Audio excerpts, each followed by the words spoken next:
Hello నమస్తే. నేను శ్రీనివాసరావు వాసంశెట్టి. నాది కాకినాడ. నేను యూజ్డ్ కార్ బిజినెస్ చేస్తానండి ఢిల్లీలో. నేను బీకామ్ కంప్యూటర్స్ చేశాను. My father is a mechanic. నేను మా ఫాదర్ వర్క్షాప్లో 10th క్లాస్ ఇంటర్మీడియట్ డిగ్రీ హాలిడేస్లో నేను వర్క్షాప్లో వర్క్ చేయడం జరిగింది. అదేవిధంగా నేను హైదరాబాద్లో మారుతిలో 15 సంవత్సరాలు వర్క్ చేయడం జరిగింది. నాకు ఆటోమొబైల్ ఫీల్డ్లో ఇటు ఎడ్యుకేషన్ బ్యాక్గ్రౌండ్, ఇటు రియల్ టైమ్ ఎక్స్పీరియన్స్ కూడా ఉంది. నేను నా యూట్యూబ్ ఛానల్ వచ్చేసరికి తిరుమల తిరుపతి మోటార్స్ కాకినాడ అండి. ఆ యూట్యూబ్ ఛానల్లో ఓన్లీ క్వాలిటీ వెహికల్స్ మాత్రమే పెడతాను. రస్టింగ్ కానీ యాక్సిడెంట్ వెహికల్స్ మాత్రం ఎట్టి పరిస్థితుల్లోనూ పెడతాం జరగదండి. కస్టమర్కి కూడా నేను క్వాలిటీ వెహికల్ ఇవ్వడానికే ప్రయత్నిస్తాను. నాకున్న ఎక్స్పీరియన్స్లో నా దయించి తిరుమల తిరుపతి మోటార్స్ కాకినాడ నా యూట్యూబ్ ఛానల్ షేర్ చేయండి, లైక్ చేయండి, సబ్స్క్రైబ్ చేయండి. అదేవిధంగా నేను ఈ వెహికల్స్ యూట్యూబ్లో పెడతంతో పాటుగా నేను వెహికల్కి సంబంధించిన డీటెయిల్స్, వెహికల్కి సంబంధించిన కొన్ని టిప్స్ ఇవ్వటం జరుగుతుంది. డాక్టర్ కార్ అనే ఎపిసోడ్ 2 డేస్కి ఒకసారి నేను చేయటం జరుగుతుందండి. ఈ ఎపిసోడ్లో నేను వెహికల్కి సంబంధించి వెహికల్ మెయింటెనెన్స్ అవ్వచ్చు, vehicle how to find out the vehicle accident, general accidents, how to find out general accidents, how to verify the documents and how to verify the documents and know about the tyres, type of tyres, know about the type of tyres and some episode నేను చేయటం జరుగుతుందండి doctor car ఎపిసోడ్లో. ఈ episode ఇప్పుడు episode వచ్చేసరికి how to find out the general accidents. ఎవరన్నా vehicle కొనుక్కున్నప్పుడు చిన్న మెలకువ ద్వారా బండి యాక్సిడెంట్ అయిందా లేదా ఏ విధంగా ఫైండ్ అవుట్ చేయాలో నేను ఈ ఎపిసోడ్లో చెప్పడం జరిగింది. ఈ ఎపిసోడ్ చెప్పే ముందు నాది ఒక చిన్న విన్నపం అండి. కార్ అనేది మన ఇంటితో సమానం. A car just like a home. Then coming to the episode అండి. చాలామంది చూస్తూనే ఉన్నాను. అలాగే చాలామంది కొంతమంది నా సబ్స్క్రైబర్స్ కానీ కొంతమంది కానీ నాకు చెప్తున్నారు, ఢిల్లీలో వెహికల్ కొన్నాం సార్, వెహికల్ కొనిన తర్వాత మేము మోసపోయి అక్కడికి వచ్చిన తర్వాత వెహికల్ రస్టింగ్ వచ్చేసింది, యాక్సిడెంట్ అయింది, మేనేజ్ చేశారు. లేకపోతే ఇక్కడికి వచ్చిన తర్వాత మళ్ళీ మేము ఒక 20, 30, 40 వేల రూపాయలు ఆ వెహికల్కి మేము ఖర్చు పెట్టవలసి వచ్చింది, అయినా సరిగ్గా వెహికల్ లేదు అని చెప్పడం చాలామంది నేను వింటున్నాను. అదేవిధంగా నా సబ్స్క్రైబర్స్ కూడా చాలామంది చెప్తున్నారండి. వెహికల్ ఎప్పుడూ కూడా అది మోసపోయామంటున్నారు. మోసపోవటం కాదండి. ప్రతి చోట మనకి మంచి చెడు అనేది ఇప్పుడు not only India, all over ఇండియాలో మీరు ముంబై మార్కెట్ తీసుకోవచ్చు, వెస్ట్ బెంగాల్ తీసుకోవచ్చు, ఒరిస్సా తీసుకోవచ్చు, తెలంగాణ, ఆంధ్ర, ఏ మార్కెట్ తీసుకున్నా మంచి చెడు అనేది 100% అన్ని చోట్ల ఉంటాయండి. మనిషి బాడీలో ఎర్ర రక్త కణాలు, తెర్ర రక్త కణాలు అనేవి ఏ విధంగా ఉంటాయి అంటే, వైట్ సెల్స్ ఎక్కువైపోతే మనిషి బ్లడ్ తక్కువైపోయి హాస్పిటల్కి వెళ్ళడం జరుగుతుంది. రెడ్ సెల్స్ ఎక్కువ ఉండాలి. అలాగే 2 ఉంటాయండి. అది బాడీలో ఎలాగ మంచి చెడు, ఎర్ర రక్త కణాలు, తెల్ల రక్త కణాలు 2 ఎలాగ మంచి చెడు అనేది ఎలాగుందో ప్రతి చోట కూడా మంచి చెడు ఉంటుందండి. అది మనం తీసుకోవటంలో ఉంటుంది, మనం సెలెక్ట్ చేయడంలో ఉంటుంది. అది మనం సెలెక్ట్ చేయాలంటే దాని గురించి మనకు నాలెడ్జ్ ఉండాలండి. అంటే ఫుల్ ఫ్లెడ్జ్డ్ నాలెడ్జ్ ఉండాలి. మిడిబిడి జ్ఞానం కాకుండా ఫుల్ ఫ్లెడ్జ్డ్ నాలెడ్జ్ ఉండాలని. అదే ఎవరైతే వెహికల్ సర్టిఫై చేస్తాడో అతనికి కూడా ఒక అర్హత, అంటే అతనికి ఏదైనా రియల్ టైమ్ ఎక్స్పీరియన్స్, అంటే ఆటోమొబైల్ ఫీల్డ్కి సంబంధించిన ఎక్స్పీరియన్స్ ఉండాలి ఆ విధంగా. అంతేగాని ఏదో దాంట్లో ఫీల్డ్లో నుంచి ఇక్కడికి వచ్చి చేస్తే అది అతనికి ఫుల్ ఫ్లెడ్జ్డ్ నాలెడ్జ్ ఉన్నట్టు కాదు. మీరు అతని బేసే వెహికల్ తీసుకుంటారు. అందువలన ఎప్పుడైనా సరే నేను ఎగ్జాంపుల్ ఒకటి చెప్తున్నాను ఏంటంటే, మన పిల్లవాడిని స్కూల్లో జాయిన్ చేయాలన్నా, కాలేజీ జాయిన్ చేయాలన్నా సరే, మనం ఆ కాలేజీలు అంటే మన ఊర్లో కానీ బయట దాంట్లో కానీ కాలేజీలు కానీ ఆ స్కూల్స్ కానీ ఏది బెస్ట్ అనేది మనం ఎంక్వైరీ చేస్తాం. ఏది బెస్ట్, ఆ బెస్ట్ స్కూల్లో జాయిన్ చేస్తే మన పిల్లవాడి భవిష్యత్తు బాగుంటుంది అనేది మన ఉద్దేశం. అదేవిధంగా ఎవరికైనా ఆపరేషన్ చేయించాలంటే మనం ఏ హాస్పిటల్ అయితే బెస్ట్, ఆ హాస్పిటల్లో ఎండి ఉన్నాడా, సర్జన్ ఉన్నాడా, ఎంబీబీఎస్ చేశారా, ఆ హాస్పిటల్ ఏంటి అనేది మనం ఎంక్వైరీ చేస్తాం. అదేవిధంగా కారు అనేది మన ఇంటితో సమానం అండి. A car just like a home. మన ఇంటి ఫ్యామిలీ మెంబర్స్ అందరూ ఆ కారులో ట్రావెల్ చేస్తారు. అంటే కదిలే ఇల్లు, అంటే మూవింగ్ హోమ్. కదిలే ఇల్లు అనేది కదిలే కారు.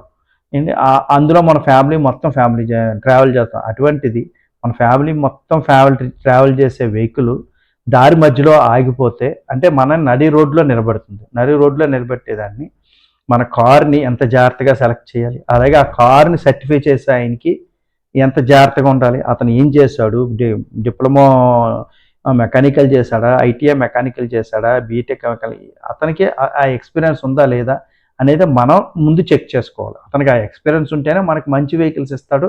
ఆ వెహికల్ ఎక్కడ ఆగిపోకుండా ఉంటుంది. దాని ద్వారా మనం సురక్షితంగా ఉండాలి. ఆ వెహికల్ ఏమైనా డిస్టర్బెన్స్ అయ్యి ఏదైనా తగిలినా, ఏమైనా యాక్సిడెంట్ అయినా సరే మొత్తం మన ఫ్యామిలీ అందులో ట్రావెల్ చేస్తుందండి.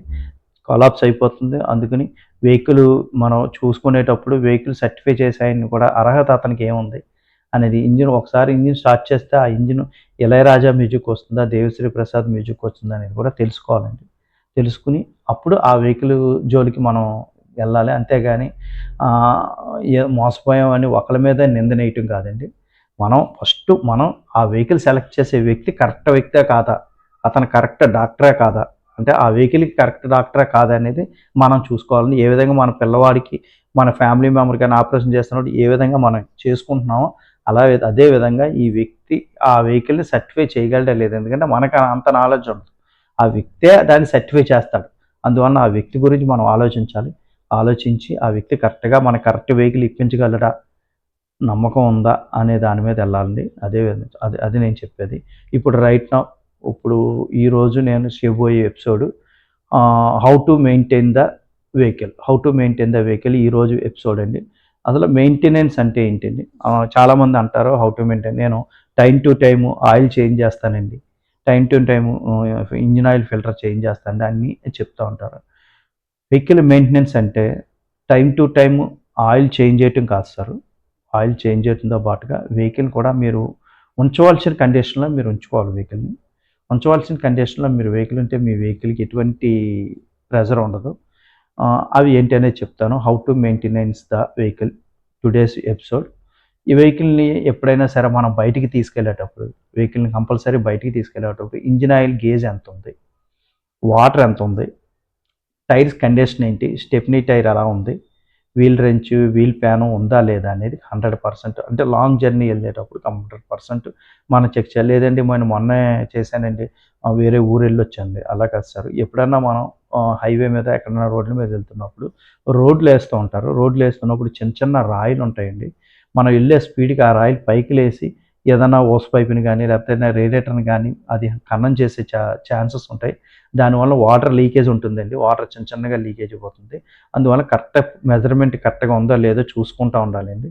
చూసుకుంటే మనకి ఇబ్బంది ఏమి ఉండదు. అదే వెహికల్ నడుపుతున్నప్పుడు చాలామంది స్పీడోమీటర్ అంటే మనకి ఇచ్చే మీటర్ ఉంటుంది కానీ ఆ మీటర్లో ఏమనుకుంటారంటే ఆ స్పీడ్ని తెలియపరుస్తుంది, అలాగే ఫ్యూల్ ఎంత ఉందో చెప్తూ ఉంటుందండి. అంతేకాదండి ఆ మీటర్ చాలా ఇంపార్టెంట్ అండి. ఆ మీటర్లో మనకి ఏదైనా వెహికల్కి సంబంధించి ఇంజిన్కి సంబంధించిన మాల్ ఫంక్షన్స్ ఉంటాయండి. ఆ మాల్ ఫంక్షన్స్ చాలామంది అబ్జర్వ్ చేయరు. వాటర్ లెవెల్ తగ్గుతున్నప్పుడు ఇంజిన్ ఏమైనా హీట్ ఎక్కుతున్నప్పుడు మాల్ ఫంక్షన్ లైట్ వెలుగుతుందండి. అది అబ్జర్వ్ చేసి ఇమీడియట్గా వెహికల్ని ఆపేయాలి మనం. ఏదైనా డీజిల్ లేనప్పుడు మీకు ఫంక్షన్ ఎలా వస్తుందో అలాగే ఇంజిన్కి సంబంధించిన ఏదన్నా ఇబ్బంది వచ్చినా, ఇందులో ఏదైనా సెన్సార్ సరి పనిచేయకపోయినా, ఏదైనా ఇంజిన్ కొంచెం మాల్ ఫంక్షన్ అవుతుంది. కంపల్సరీ వెహికల్ నడిపేవాళ్ళు ఆ మాల్ ఫంక్షన్ 100% చూడాలి. చాలామంది చూడరు. అంటే చూడలేని వాళ్ళు, ఎవరైతే చూడరో వాళ్ళ గురించి చెప్తున్నాను. నాలెడ్జ్ ఉన్న వారికి కోసం నేను చెప్పట్లేదండి. ఎవరికైతే ఇది ఇబ్బంది ఉందో కంపల్సరీ మన మీటర్ మీద ఉన్న ఏ ఫంక్షన్ మనకి ఎపీర్ అయినా సరే ఆ బండి పక్కన పెట్టేసి ఆ ఫంక్షన్ ఏంటో తెలుసుకుని మీరు గూగుల్లో కొట్టుకోవచ్చు ఆ ఫంక్షన్ని. ఆ ఫంక్షన్ ఏంటో మనకు చెప్తుంది. ఇంజిను సింబల్ వచ్చినప్పుడు ఇంజిన్ ఫంక్షన్ వస్తుంది. ఎయిర్ సింబల్కి వస్తుంది. హీటింగ్ వస్తున్నప్పుడు సిహెచ్ అని హీటింగ్ సింబల్ వస్తుంది. హీటింగ్ ఎప్పుడూ కూడా మీకు బండి స్టార్ట్ చేసినప్పుడు 1లో ఉంటుందండి, లేకపోతే 1కి లోపులోనే ఉంటుంది, లేకపోతే 1.5 ఉంటుంది. అది అలా పెరుగుతుంది. ఎప్పుడు మిడిల్ వరకు వస్తుందండి హీటర్ అనేది. ఇంజిన్ హీట్ అనేది ఆఫ్ దగ్గర నుంచి ఏమన్నా ప్రెజర్ పెరుగుతుందంటే బండి ఇమీడియట్గా ఆపాలండి. అంటే కూలెంట్ లేకపోవటం, లేకపోతే వాటర్ లేకపోవటం, ఇంజిన్ ఎందుకు హీట్ ఎక్కుతుందో తెలుసుకోవాలండి. ఈ మాల్ ఫంక్షన్లు ఖచ్చితంగా పాటించండి. 100% మన బండి సేఫ్ జోన్లో ఉంటాం మనం. అదేవిధంగా వెహికల్ నడుపుతున్నప్పుడు కొంతమంది రన్నింగ్లో ఏసీ ఆఫ్ చేసి ఆన్ చేస్తూ ఉంటారు, ఏసీ ఆఫ్ చేస్తూ ఉంటారు. ఇది చాలా పొరపాటండి. ఎందుకంటే ఏసీ ఆన్ చేయగానే ఇంజిన్ మీద ప్రెజర్ పడుతుందని, మీరు ఎప్పుడైతే వెహికల్ని స్టార్ట్ చేసి స్టాండ్ బైలో అప్పుడు ఏసీ కలితే అప్పుడే వేసుకోండి. మీకు రన్నింగ్లో ఆఫ్ చేయొచ్చు, కానీ రన్నింగ్లో ఆఫ్ చేయటం ఆన్ చేయటం అనేది చాలా ప్రమాదం. మీరు 1 పాయింట్ పెట్టినా, 2 పాయింట్ పెట్టినా, 3 పాయింట్ పెట్టినా ఏసీకి ఎంత తీసుకోవాలో కన్జంప్షన్ అంటే ఇంజిన్ మీద భారం పడుతుంది కాబట్టి కొంతమంది అడుగుతారు ఏసీకిని మన ఫ్యూల్‌కి ఏంటి సంబంధం అండి? సంబంధం ఏముండదండి. ఏసీ ఏమి ఫ్యూల్ తీసుకోదు.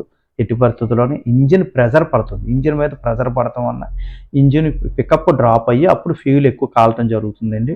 అందువలన ఎట్టి పరిస్థితుల్లోని మీకు ఏసీకి రన్నింగ్‌లో ఎప్పుడు ఆఫ్ ఆన్ చేయకండి. ఇంజిన్ ప్రెషర్ ఆన్ చేసినప్పుడు రన్నింగ్‌లో ఉన్న ఇంజిన్ మీద ఒకేసారి ఇంకో ప్రెషర్ పడుతుంటే ఇంజిన్ కొంచెం స్టక్కింగ్ అవుతూ ఉంటది.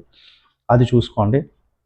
నెక్స్ట్ స్పీడో బ్రేకర్స్ అండి. కొంతమంది స్పీడో బ్రేకర్స్ వెహికల్‌లో ఫుల్ లోడ్ ఉన్నా సరే, కంప్లీట్ లోడ్ ఉన్నా సరే స్పీడో బ్రేకర్ దగ్గరికొచ్చేసరికి థర్డ్ గేర్‌లోనే మనం వెహికల్ పికప్ చేయటం అది చాలా ఇబ్బంది కలుగుతుందండి.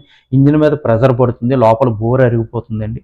కంపల్సరీ మీరు స్లోలో ఉన్నప్పుడు ఇంజిన్‌లో బా వెహికల్‌లో ఫుల్ లోడ్ ఉన్నప్పుడు ఫస్ట్ గేర్‌లో నుంచి మీరు స్పీడో బ్రేకర్‌ని జంప్ చేయించండి. లేదంటే ఒక మినిమమ్ స్పీడ్‌లో ఉన్నప్పుడు సెకండ్ గేర్‌లో నుంచి అన్నా మీరు స్పీడో బ్రేకర్‌ని చేయండి గానీ థర్డ్ గేర్‌లో మీరు ఎట్టి పరిస్థితుల్లో చేయకండి. ఎందుకంటే ఇంజిన్ ప్రెషర్ పోతుందండి. అలాగే హీల్స్ దగ్గరికెళ్ళేసప్పుడు ఏమైనా కొండ మీదకెళ్ళినప్పుడు ఇది కిందకి దిగేటప్పుడు ఫ్యూల్ మిగులుతుంది కదా అని న్యూట్రల్‌లో దిగుతారండి. ఇది చాలా ప్రమాదకరం అండి. ఎందుకంటే ఎప్పుడు కూడా ఇంజిన్‌ని కంట్రోల్ చేసేది, వెహికల్ కంట్రోల్ చేసేది ఎప్పుడు బ్రేక్ మాత్రం కాదండి. ఓన్లీ బ్రేక్ వల్లనే ఎప్పుడు కూడా వెహికల్ కంట్రోల్ అవ్వదండి. ఎట్టి పరిస్థితుల్లోని మనకు కంట్రోల్ అయ్యేది క్లచ్ మీద ఎక్కువగా మనకి ఇంజిన్ కంట్రోల్ చేయగలుగుతాం క్లచ్ మీద. ఆ క్లచ్ ప్లస్ బ్రేక్ రెండిట్లిని మనం ఆపరేట్ చేసే విధానం బట్టి మనకి వెహికల్ కంట్రోల్ అవుతుందండి. దయుంచి అందుకని కంపల్సరీ మీరు హీల్స్ డౌన్ అవుతున్నప్పుడు కూడా వెహికల్ స్టార్ట్ చేసి ఫస్ట్ గేర్, సెకండ్ గేర్‌లో దిగడానికి ప్రయత్నించండి. అంతేగాని న్యూట్రల్‌లో పెట్టారంటే మీకు వెహికల్ మొత్తం అంతటిని బ్రేక్ కంట్రోల్ చేయలేదండి. ఇమ్మీడియేట్‌లీగా బ్రేక్ ఫెయిల్యూర్ అయిపోతుంది. బండి కొలాప్స్ అయిపోతుంది. అది అది గమనించుకోండి 100%. ఓకే. ఇంకోటి engine oil change time to time change చేసుకోండి. అలాగే వీల్ అలైన్‌మెంట్ ఏంటి కంపల్సరీ 5000 కిలోమీటర్స్‌కి 100% వీల్ అలైన్‌మెంట్ చేయించాలండి. అలా వీల్ అలైన్‌మెంట్ చేయించడం వలన వీలు అరుగుదల తగ్గుతుంది. ప్లస్ టైర్స్ ఏదైనా హార్డ్ అయిపోతే మనకి వీల్ అలైన్‌మెంట్ చెప్తాడండి. హార్డ్ అయిపోయింది సార్ టైర్ మార్చుకోవాల్సి వస్తుందని. ముందే హెచ్చరిస్తాడు అతను. అలాగే 5000 కిలోమీటర్స్‌కి ఒకసారి మీరు కంపల్సరీ వీల్ అలైన్‌మెంట్ చేయించుకోవాలండి. 10,000 సింథటిక్ ఆయిల్ అయితే 10,000 కిలోమీటర్స్‌కి కంపల్సరీ ఆయిల్ చేంజింగ్ చేసుకోవాలి. మామూలు ఆయిల్ అయితే 5,000 కిలోమీటర్స్‌కి వీల్ అలైన్‌మెంట్, ఆయిల్ చేంజింగ్ చేయించుకోండి 100%. మీ వెహికల్ ఎటువంటి ప్రాబ్లమ్ లేకుండా కండిషన్‌లో నడుస్తుంది. ఏసీ గురించి చూడండి. అలాగే స్పీడో బ్రేకర్స్ ఒకటి కంట్రోల్ చేసుకోండి. అలాగే మీరు అప్ అండ్ డౌన్ దిగేటప్పుడు ఇదొకటి కంట్రోల్ చేస్తుంది. ఎప్పుడు కూడా బ్యాటరీ మనం వెహికల్‌ని తీసుకొచ్చి మనం ఆపినప్పుడు లైట్స్ అన్నీ ఆఫ్ చేసి నైట్ టైమ్ కానీ, డే టైమ్ కానీ లైట్స్ అన్నీ ఆఫ్ చేసేసి మనం ఒక 2, 3 సెకండ్‌లో వెహికల్ రేజ్ చేయటం వలన మనకి బ్యాటరీలో స్టోరేజ్ పెట్టుకుంటుందండి. కంపల్సరీ 13.1 ఉంటేనే మనకి సెల్ఫ్ అవుతదండి. మనం నైట్ టైమ్ జర్నీ చేయటం వలన ఇప్పుడు 12V అని ఉంటుంది ఎప్పుడు బ్యాటరీ మీద 12V. అంటే వెహికల్‌కి సంబంధించి పవర్ అంతా 12V నడుస్తుంది. 12V కంపల్సరీ ఈ ఏసీకి గానీ, లైట్స్‌కి గానీ తీసేసుకుంటూ ఉంటదండి. ఎప్పుడైతే మీరు వెహికల్ తీసుకొచ్చి మీరు ఆఫ్ చేస్తారో ఇమ్మీడియేట్‌గా లైట్స్ గానీ, ఏసీ గానీ అన్నీ ఆఫ్ చేసి ఒక్కసారి వెహికల్ మీరు రేజ్ చేసి పెట్టుకుంటే మళ్ళీ 13.1 మళ్ళీ బ్యాటరీలో ఛార్జ్ అవుతది. ఎప్పుడు కూడా 13.1 బ్యాటరీ ఛార్జ్ అవుతది. అందులోంచి 12 అవర్స్ ఎప్పుడు కూడా ఏసీకి గానీ, పవర్‌కి గానీ, లైటింగ్ గానీ తీసేసుకుంటూ ఉంటుందండి. వెహికల్ ఎప్పుడైతే తీసుకొచ్చి పెడతారో ఒక్కసారి రేజ్ చేసుకుంటే 13.1 స్టోరేజ్ అయి ఉంటుంది మనకి బ్యాటరీలో. మార్నింగ్ ఎప్పుడైనా వెహికల్ మనం స్టార్ట్ చేయాలంటే ఇమ్మీడియేట్‌లీగా మనకి స్టార్ట్ అవుతుందండి. అట్లా కాకుండా మీరు ఇమ్మీడియేట్‌లీగా తీసుకొచ్చి వెహికల్ ఆపేయటం వలన దాంట్లో స్టోరేజ్ తగ్గిపోతుంది. స్టోరేజ్ తగ్గిపోయి మార్నింగ్ టైమ్ సెల్ఫ్ ఇబ్బంది అవుతుందండి. ఇది ఖచ్చితంగా పాటించండి. ఈ ఈ ఈ ఇంకా ఏమన్నా డీటెయిల్స్ కావాలితే నా నెంబర్‌కి కాల్ చేయండి. నా నెంబర్ 9346242721 అండి. 242721 9346242721 అండి. అదేవిధంగా నా యూట్యూబ్ ఛానల్ వచ్చేసరికి తిరుమల తిరుపతి మోటార్స్ కాకినాడ అండి. నా యూట్యూబ్ ఛానల్ షేర్ చేయండి, లైక్ చేయండి, సబ్స్క్రైబ్ చేయండి. ఏదైనా డౌట్స్ ఉంటే నా నెంబర్‌కి కాల్ చేయండి. నా నెంబర్‌కి కాల్ చేయండి. Thank you very much.